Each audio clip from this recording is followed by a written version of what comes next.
मित्रांनो नमस्कार.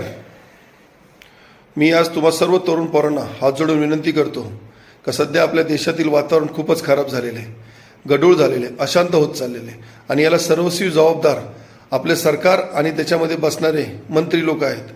तुम्हाला सांगतो एवढे प्रक्षोभक भाषणं करतात का तरुण मुलांची कशी डोकी फिरवता येईल एवढं त्यांच्याकडे लक्ष आहे.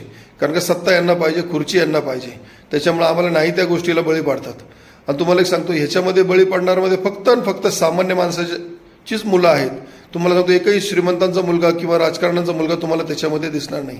जे काही गुन्हे होतात ते पण गरीब मुलांवरच होतात आणि आपण फक्त बळी ठेवतो त्या गोष्टींचे.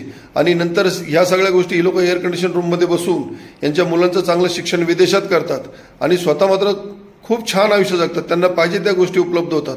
पण आपण मात्र कोर्टाच्या फेऱ्या मारण्यातच आपले दिवस जातात. म्हणून ॲक्च्युली सरकारचं काम आहे का जर देशामध्ये कुठेही काही वाईट होत असेल त्याच्यावर लक्ष देणं, तर सरकारचे मंत्रीच आपल्याला भडकवायची कामं करतात.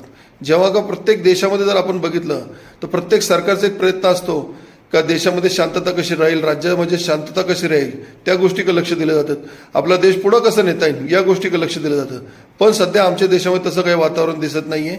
आमच्या देशामध्ये फक्त मंत्री संत्री उठतात, जाती धर्मावर बोलबच्चन ठोकतात आणि तरुण पोरांचं कसं भविष्य खराब करता येईल याकडेच लक्ष देत आहेत.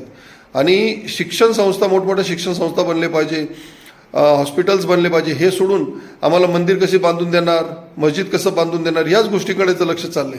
का तर आपले लक्ष त्याच्यात गेलं पाहिजे. कारण का सामान्य माणूस हा खूप धार्मिक असतो, तो छोट्या छोट्या गोष्टीत लगेच भावनिक होऊन जातो आणि धर्माच्या नावाने तो भांडणं करायला येतो. आज धर्माच्या नावाने भांडणं होईल, उद्या जातीच्या नावाने भांडणं करायला लावतील. त्याच्यामुळं प्रत्येक ठिकाणी ही लोक स्वतःचा स्वार्थ साधणार आहे.